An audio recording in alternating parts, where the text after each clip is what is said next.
This is the Canon R100, Canon's newest mirrorless camera, and if you've ever said, I want a camera, but I don't want to spend above about $500, this is the camera you've been looking for. It's absolutely the least expensive mirrorless camera you can buy with a viewfinder. If you just get the camera, it's $480, but you'll need to add a lens to get anything out of it. Their kit lens puts you at about $600, or you could get a kit with a separate telephoto lens for a couple $100 more. And we're using an upgraded super zoom lens, which I think is the most versatile combination. But the nice thing is Canon is letting you start at an inexpensive price point and then grow as you see fit. There is one other thing that you have to buy, and that is a memory card for it. Fortunately, that'll only run you about $25 if you follow our recommendation here. This video is sponsored by Adorama, and all of our links take you to Adorama too, but that's great news for you because they're your one-stop shop for all things photography. If you need a new lens, if you need memory cards, if you need a card reader, if you need a tripod, if you need lights, they have everything you need at great prices. So go to our links down below and visit adorama.com. You know what else they have? They have help. Because we might not answer all of your questions, but you can go to our link at Adorama and then click the chat and get somebody to actually answer your questions. And stay tuned because we'll also provide some suggestions for little upgrades to this camera that can make a big difference. So this is the perfect camera for beginning portrait, sports, travel, landscapes. Let's go take some pictures and see how it does. Let's first talk about the handling of this camera. It doesn't have a flip screen or a touch screen, but I think that's okay because everything is more automated if you go fully automatic. It seems to lock on to everything with focus really well, and it's easy to use. You do sometimes have to go into the menus, but it's pretty intuitive, and I didn't have a problem selecting any settings. You know, other cameras at this price point have a flip screen. Yeah. But they do not have a viewfinder. And once you hit your 40s, you sort of lose your up-close vision. So using the rear screen isn't that easy anyway. But the viewfinder has a diopter on it.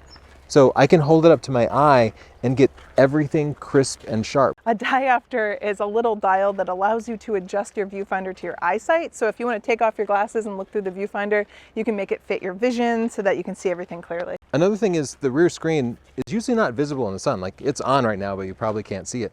And that's true of all cameras. So the viewfinder lets you see what you're shooting, but also review pictures and record video with it, even in bright sunlight. And that's stuff you couldn't do with like a Rebel DSLR that this mirrorless camera is replacing.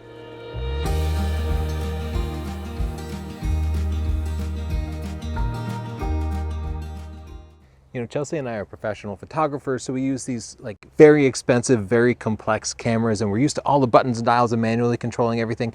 I thought it would really miss that because this camera, well, no touch screen, there's only one dial, but I actually find that totally automatic controls are working really well for me, even chasing little insects moving around.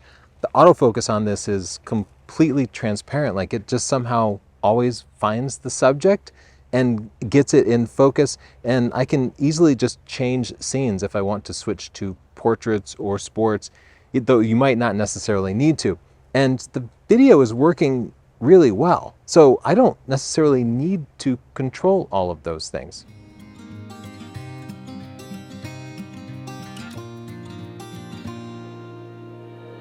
Unlike some of the higher end Canon cameras, this won't detect insects. It will detect the human eye, but it will pretty much just focus on the closest thing if I'm trying to focus on these bugs. So if you wanted more complex autofocus, you could upgrade to the Canon R10, but that's going to cost you a few extra $100. And again, I'd rather you start with a less expensive body and upgrade to better lenses. If you're coming from like a Canon Rebel DSLR or cross-shopping them, the biggest difference is going to be that this has an electronic viewfinder. It's really helpful in these situations. It means that when you hold the camera up to your eye or you use the rear screen, the experience is totally the same. With a DSLR, when you hold it up to your eye, everything changes. Like there's no eye detect, you can't see what your exposure is going to be. But with this situation, not only is it easier to learn, but when you're using the viewfinder, what you see is what you get. You know if your picture is going to be over or underexposed. You can review pictures in the viewfinder, you can use the menus, you can record video when using the viewfinder. And that means bright sun like this, not a problem at all. I'm going to take some portraits, so I'll switch to the scene mode on the dial here, and where you can't touch the screen here, so I'll push the Q set button in the middle, to select the scene, and I'll switch down to portraits. But you can see Canon makes it pretty easy to select the right mode and get all the right camera settings. Of course, you also have full manual mode, aperture priority, shutter priority, if you want to take control. The R100 has like perfect human eye detect. It will find the eye and just lock on to autofocus, which means there's no moving the autofocus point around or focus and recompose. I just hold it up and I can worry about composing the shot and lighting and posing and making sure there's no stray hairs in the face. And so it makes portraits really, really easy. Now I'm using the 18 to 135 lens here. Any lens is okay for portraits, but Canon has many lenses in the infrastructure that will let you do things like get dramatic, shallow depth of field with higher end lenses if you decide to upgrade in the future. It also has a flash hot shoe here, so you can connect like real flashpoint flashes and get amazing dramatic effects. That's the benefit of getting an interchangeable lens camera like this instead of a smartphone, instead of a fixed lens camera, because it can grow with your skills and produce better and better images over time. I know a lot of people want to shoot sports, especially if you have kids in sports, so we're going to put it in sports mode now and test the camera's abilities with 6.5 frames per second and also test Tony's athletic ability. So Tony, will you run towards me? Go.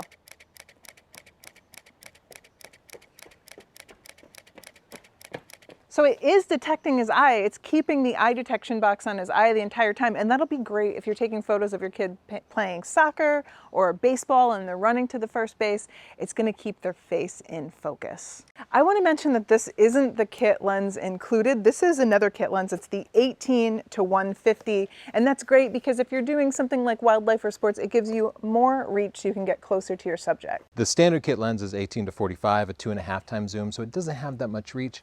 You can get the kit with 2 lenses, and that'll work great with the telephoto lens, but you have to switch lenses all the time. This is a super zoom, it's an all-in-one, so you don't have to switch lenses, and I find that the most convenient, but you do have to pay a couple of extra bucks. Now, if you get serious into sports, Adorama has a 50mm f1.8 that is pretty affordable, and that will be great for courtside games like basketball, volleyball, especially indoor stuff.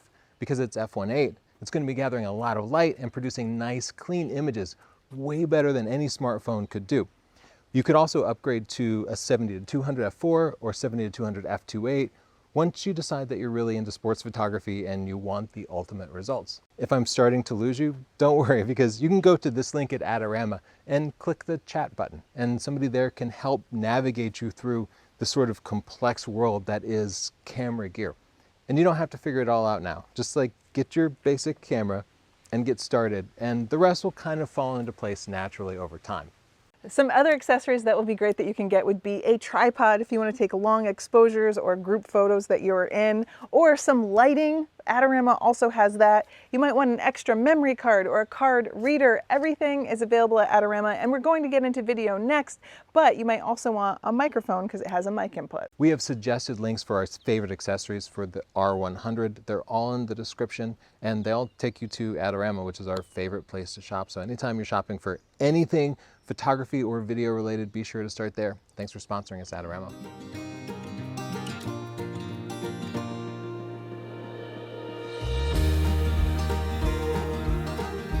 The R100 is also a capable video camera. Now the specs will say 4K, but I would never use the 4K mode. It's heavily cropped. Instead, I would shoot at full HD, 1080, and maybe 60 frames per second, which you could use to slow down, or you could just use to make the footage really nice. Canon's autofocus in this is like perfect. You could just put somebody in the frame and it will lock on and keep them locked on. But it does not have a tilty screen or a flippy screen. And often for video, you want to put it on a tripod so it's steady. And what that means is you'll have to actually like position yourself down so you can see the screen. So if you did want that flip screen, in the Canon world, you'd have to upgrade to the R10, which is significantly more expensive. I would also suggest the Sony ZV-E10. Again, it's more expensive, but you will find it much easier to use.